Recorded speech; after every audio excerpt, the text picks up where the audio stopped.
Hello, siblings of the light. A few of you have asked me for more compact and shorter episodes on the deeper questions of Gnostic philosophy. So today begins that new series of bite-sized takes on Gnostic understanding of everyday life. This is the first of many. Have you ever looked around the world and just thought to yourself, all of this just feels wrong? Besides this being a possible case of paranoid schizophrenia, this is actually the very thought and feeling that provoked the first Gnostics to reach into themselves and connect with the true God through the teachings of Jesus Christ. So this is to say, this was the beginning of their awakening, and this just might be the beginning of your awakening as well. In today's episode, we will talk about the sensation of alienation and why we get it whenever we're surrounded by people we love and those we care about, because we have to realize that being functional in a dysfunctional world might not be a good sign. So this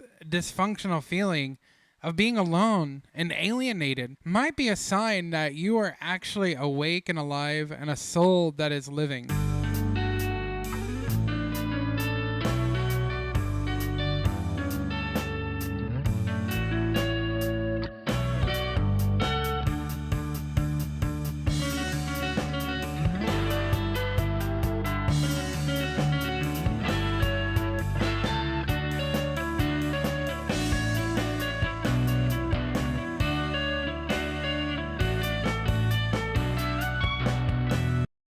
There are many Bible verses that hint to the idea that a prophet is not welcome in his own land. In fact, I think that's actually the direct quote from Luke, if I'm not mistaken. But there's an even deeper feeling that we get sometimes if we're awakening to the Gnostic truth that maybe we just don't belong here. It's not so much that people are rejecting us, like in the verse that I mentioned, but it's almost as if we are not even a part of the world. Well, if you were to look into the Gnostic text, that would be the truth. Gnostic texts always speak of how our body was made here in this realm, in the earth, but our soul comes from a higher place. In certain books like the Apocryphon of John and the Hypostasis of the Archons, it speaks of how Sophia breathed life into us. This breath of life is echoed in the book of Genesis whenever Yaldabaoth makes our bodies. But that book quotes that we were given the breath of life by Yaldabaoth himself, or Yahweh. But according to the Gnostic text, our soul, that breath of life, was given to us by the very Aeon Sophia, the one who birthed this world. Of course, Sophia didn't do this as a punishment, but it was actually a thing of mercy because our bodies were basically vegetables. And one has to understand that there is an esoteric understanding of correspondence with these things. If you don't know what the principle of correspondence is, then you should probably look into Hermetics. And one of the Hermetic principles is as within, so without, as above, so below. This is the Hermetic principle of correspondence, and it speaks of how things that are below are that which are above, and that which are above is the things that which are below. And that means that there is a sympathetic connection between these things. So whenever Yaldabaoth made our bodies, using what light he had, there was a sympathetic connection between the energies on high with the body down below. But the problem is that the connection was broken. And of course, in the mystical order of Nazarene, we talk about this as the principle of diminishing light. Because Yaldabaoth didn't have the power, he could not bring fully the soul into the body. This is truly where the feeling of being alienated or different from others comes from. It is because you most likely have a more sympathetic feeling towards your true spiritual side. And this would make you closer to a pneumatic. You might be a psychic person, but you have the potential of becoming pneumatic. And of course, A psychic person would mean a person of the mind, someone who has certain senses beyond the physical senses, but they're not fully developed yet. But the fact that you feel alienated and differentiated from others means that the veil between your psychic side and your pneumatic side, which is your spiritual side, it means that it's thin. In a way, this is almost like a homesickness. You're feeling homesick for the pleroma, the fullness of divinity. This connects us to certain verses within Gnosticism, like in the Gospel of Thomas, Logion 3, where it says, if one tells you, look, the kingdom is in the sky, then the birds will get there first. Rather, the kingdom is inside you and outside you. When you know yourselves, then you will be known. Of course, this is a parallel to canonical verses like that in Luke 17, verses 20 through 21, where Jesus is demanded by the Pharisees to tell them where this kingdom is that he speaks of, his Father's kingdom. And Jesus plainly tells them that the kingdom cannot be observed, not fully. Neither can one say, lo here, lo there. For behold, the kingdom of God is within you. Now, you see, there is a deep connection and a deep parallel between the Gospel of Thomas verse and the Gospel of Luke verse. And of course, since Gnosticism truly is a tradition of Christianity, this would have to be the case, right?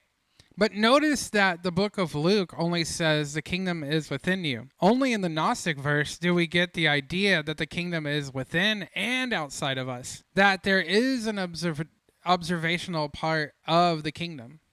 And really, this is saying that since the kingdom is inside us, that means that the kingdom is inside your neighbor as well. Therefore, it is good to hear the counsel of your neighbor and hear the ideas of your neighbor and see what is true and what is not. This is where the gift of discernment comes from, or needs to be used. So for someone who is touching on their spirit and someone who is awakening to the truth, this world will always feel foreign to them.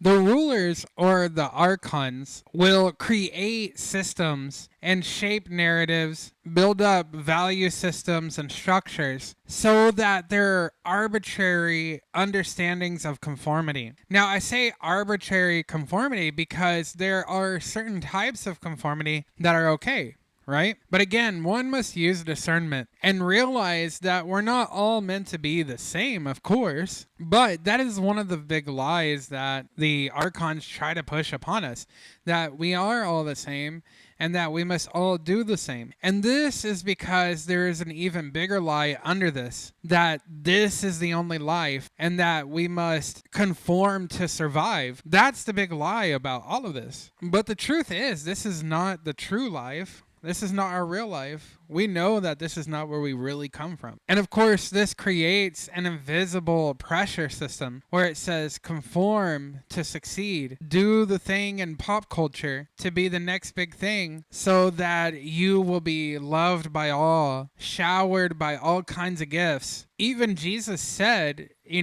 what will a man gain if he sells his soul? What is it that you truly gain when you give up your soul for the whole world? But the pneumatic soul quietly resists. Everyone's soul tries to resist, but the pneumatic soul resists with focus.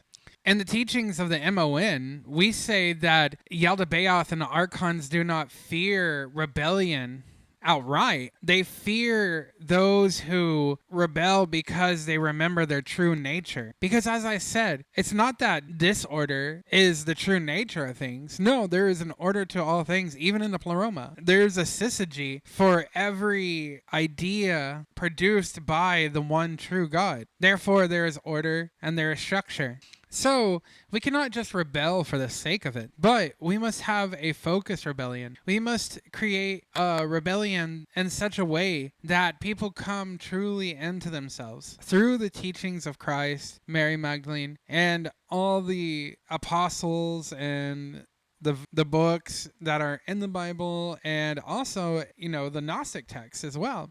In the mystical order of the Nazarene, we say that all books of the Abrahamic tradition are welcome and that we use our discernment to try to pull out the things that Jesus was teaching by studying exactly what he said. So you have to understand your discomfort is not failure, especially in a time like this where people are feeling alienated the most. No, in fact, because there are so many feeling alienated, it is time to create community again, but this time under a holy order, under the order of the light. Truly, alienation only becomes dangerous when it makes you despair, when it makes you depressed and have anxiety attacks and things of that nature. But if you can focus the mind and look at this moment correctly, then that is the blossoming of Gnosis. You are beginning to get across that thinning veil. You have to move past the point of asking yourself, how do I fix myself to fit in? You have to get over that. You have to move past that. That is the trap. You have to reshape the question altogether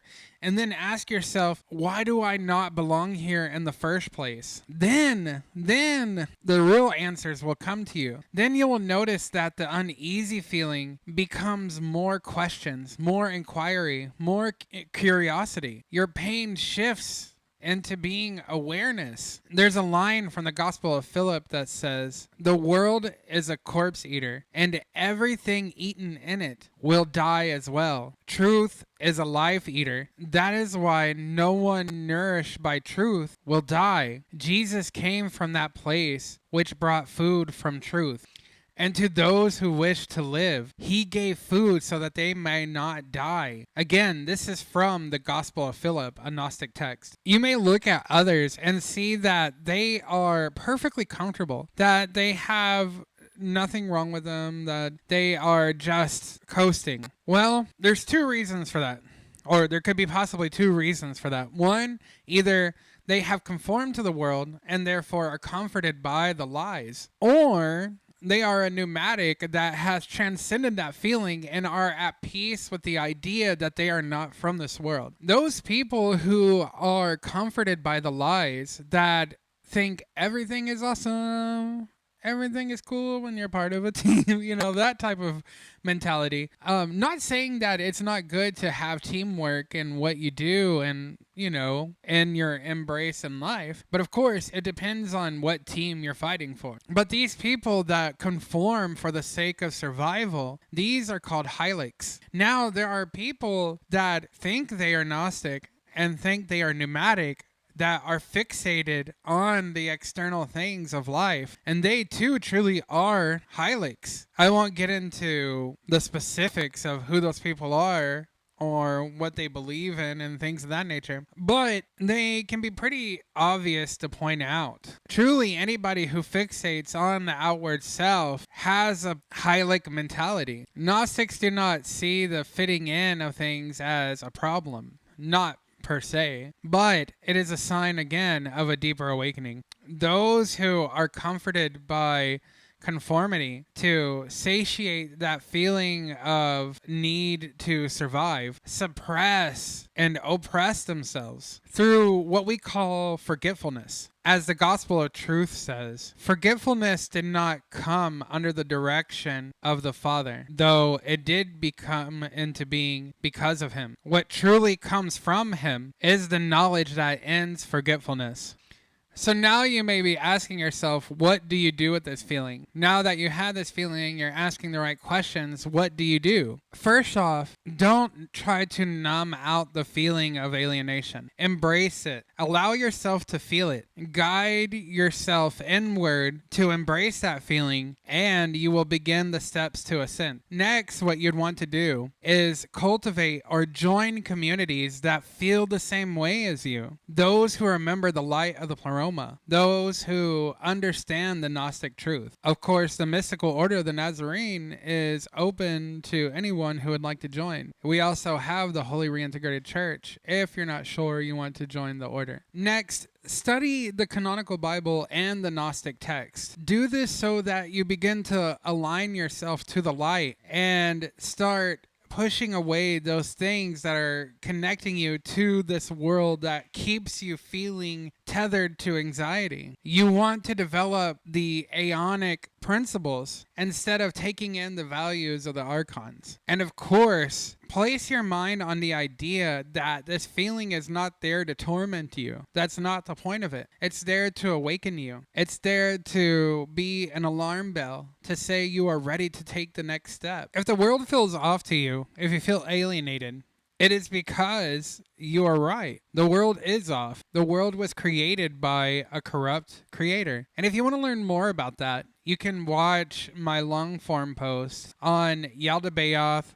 and also on the Aeons and the Archons. If anything in this video touched you or stirred something inside of you, please like, subscribe, hit the notification bell.